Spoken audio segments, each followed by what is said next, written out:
Hello, I am Sarikar De, a second year PhD student from Peace Lab in Arizona State University. A major part of my research focuses on the modeling, multivariable hybrid phase duty control, and multi-constraint multivariable loss optimization of the wide gain multiport DC converters, such as DAV, TAV, or portable active bridge or QAV. Multi-active bridge converters recently came up as a point of research interest as it is a promising solution for the versatile energy management system that is necessitated by the growth in loads, sources, and increasing penetration of renewables and the deployment of high distributed generation at the consumer end.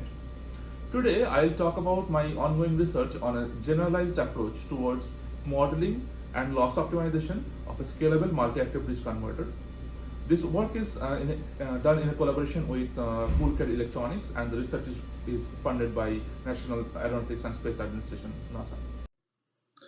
This slide shows a generic input MAB DC-DC converter which comprises of n active edge bridges that are coupled by a single multi-winding transformer. All the ports has their leakage line inductances. The power flow between the ports can be controlled by changing the phase shifts between the port voltages or by controlling the duty cycles of each port voltage. Such a bidirectional converter has its applications in distributed energy management systems used in smart grids, space power supplies, EV onboard chargers, etc. There are some challenges or reservoirs in the existing MAB research. Accurate generalized model of a MAB is not also found in the literature. With the only phase shift based power flow control, there is no scope for loss optimization, whereas such converter, when operated at corner case voltage gain or at light load, incurs significant conduction loss as well as switching loss due to rise in the winding currents. Therefore, through our work, an effort is put forward to establish a generalized model of a MAP converter. Also, accurate synthesis of the winding currents are done by taking a frequency domain approach, which helps correlating the losses with the bridge currents. Ultimately, a generalized loss optimization framework is built for a in-port MAB. In order to model the in-port MAB converter, first a Y-equivalent model of the circuit is formed, which is referred to the port 1. As the magnetized inductance doesn't take part in the power flow, it is neglected in the final Y-equivalent model. All the rest port voltages and currents are referred to the port 1 and shown in the slide. For the ease of analysis, we have taken a frequency domain approach in order to model the quasi-square shape port voltages. The Fourier expansion of such voltage waveform helps modeling the port voltage as a series combination of sinusoidal voltage sources with all the switching harmonic orders. The power flow between two ports in an MAB can be formulated better if we can build a pyramid model of the converter network from its Y-equivalent circuit. The equivalent line inductances and the power flow between any two ports of a MAB, let's say port I to port J, are formulated here and shown in the slide. The current flowing in between any two ports in a delta equivalent circuit is shown here. The total injected current by a particular port I can be obtained as a summation of all the currents that are flowing from port I to the rest of the ports in an MAB. Thus, the instantaneous winding currents can be obtained here, which helps modeling the switching loss of the system, as it depends on the instantaneous currents during the switching transients. The RMS winding currents are also formulated here, which correlates to the conduction loss of the system. The ZVS criteria for any port active bridge switches are also synthesized in this form. For this purpose, a port equivalent model is proposed. The equivalent circuit parameters are shown in the figure. The formulated ZVS conditions are shown in a form of a table in this slide. Once the modeling part of a MAB is complete, we leverage the analysis to form a loss optimization framework for such a converter. In order to optimize the conduction loss in the system, an objective function is formed, it's F conduction, which correlates to the total sum of the RMS winding current squares. This objective function is minimized while maintaining the power flow constants. Similarly, switching loss in a MAB converter can also be optimized when the switching loss of equivalent objective function is minimized. The solution of a multivariable multi-constant optimization will lead to the optimal phase duty control variable set for a particular operating point set by the port voltage gains, that is M, and the power, that is P. An application of the conduction loss optimization framework is carried out in a quadruple active bridge converter where the N is equals to 4. Where we see the effect of incorporating higher order optimized PWM modulation techniques over the conventional phase control at certain operating conditions. The major takeaways from the plots are a near unity port voltage gain operation. The conventional TPS based control can achieve the minimized conduction loss in a QAB. As the operating point shifts towards non-unity gains, the application of higher order control system schemes becomes necessary to optimize the conduction loss. The percentage benefit in the system efficiency by employment of increasing order control system substantially rises as the load demand reduces.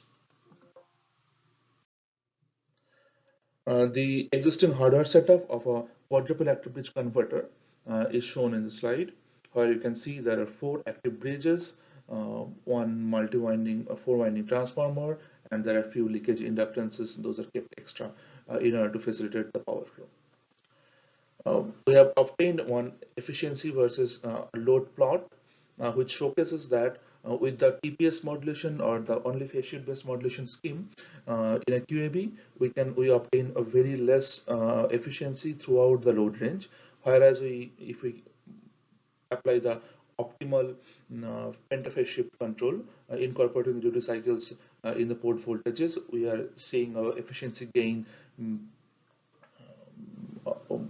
when compared to the conventional phase modulation. One experimental result from our QAV setup is shown in this slide, where the QAV is running at an operating point set by the M2 equals to 1, M3.8, and M4 1.2, that is the extreme case gains, and at light load. We can see that with the conventional only phase based control, we are having a high RMS current at the port 4, which is having low voltage at the output and high current. To optimize this power flow and to optimize this conduction loss, we incorporated port 1 and port 4 duty cycles in the system, and as you can see, we are observing a 46% reduction in the port 4 RMS current.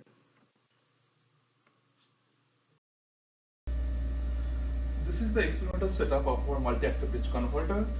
We have used one quadruple active bridge converter as an example of the multi-active bridge converter, and we have implemented the conduction loss optimization routine in that to optimize the loss in the quadruple active bridge converter in wide gain and load range. I'll go over all the experimental setup and the hardware that we built for this converter. So in a quadruple active bridge converter, we have 4 active bridges. Those are coupled through one single multi-winding transformer. Here we can see the 3 active bridges, like this is the active bridge 1, 2, and 3, and this is the 4th active bridge. The first 3 active bridges are identical in nature. Silicon carbide devices are used as the switching device in all the 3 bridges, and in the 4th bridge we have high current at the output, so we have kept low voltage and high current gallium nitride devices as the switching device. And this is our multi-winding transformer, a planar transformer. It has 4 windings in a transfer ratio of 7:5:5:1. And the leakage is also integrated in this transformer, although we have kept provision of some localized external leakage inductances to facilitate the desired power flow. And I'll take you through the power levels and the voltage levels of the active bridges. So the primary bridge has a nominal voltage of 160 volts that is normally used as input, and the secondary and the third winding third bridge has an output discipline voltage of 90 volts to 150 volts, which can vary in between. It has a nominal voltage of 120 volts, and in the 4th winding board has a output DC voltage of nominally 22 volts. It can vary from 16 to 28 volts. So as you can see, the whole converter can vary at a wide gain ratio and also wide load range.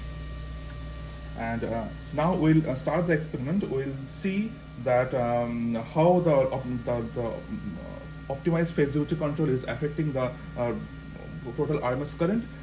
For the matter of the fact, we have shown that we'll show this. This is the control board, and this is the DSP. In the DSP, we have implemented the optimized phase duty control production loss optimized routine, and as a form of a lookup table.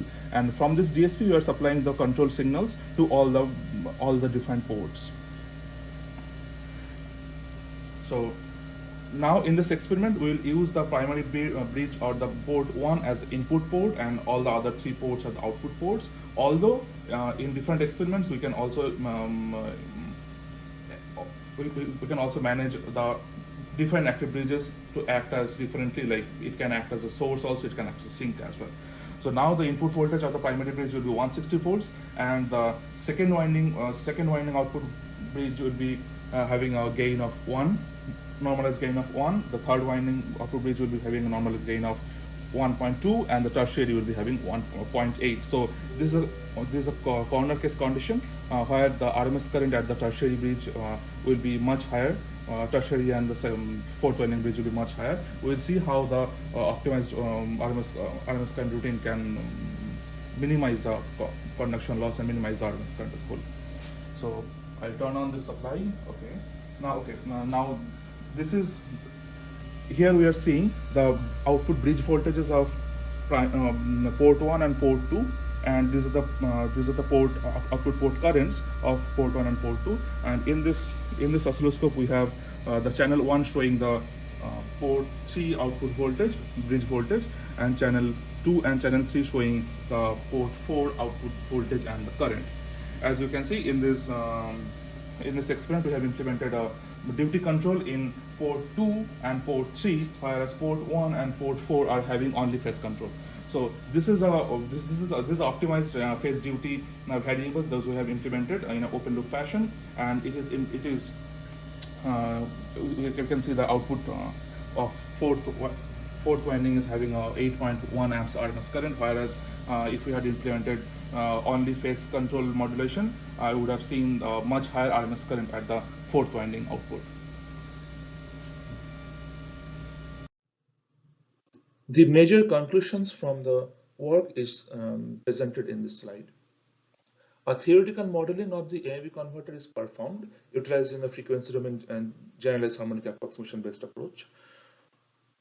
Various system losses like switching loss and conduction loss are accurately quantified by establishing the relationships in between the instantaneous and RMS bridge currents and the losses.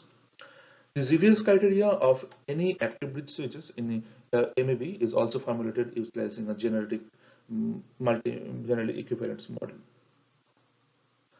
The experimental demonstration of the proposed multivariable multi-constant loss optimization strategy on a proof of concept and quadruple active bridge converter running at non-unity port gain voltage conditions indicates that the optimal pentaphase shift PWM scheme brings in an efficiency benefit of 8.3% compared to the phase shift control alone. Thank you for watching this video. We appreciate your interest in the ongoing research at Peace Lab. For more detailed information regarding our research, you can check out our publications at IEEE.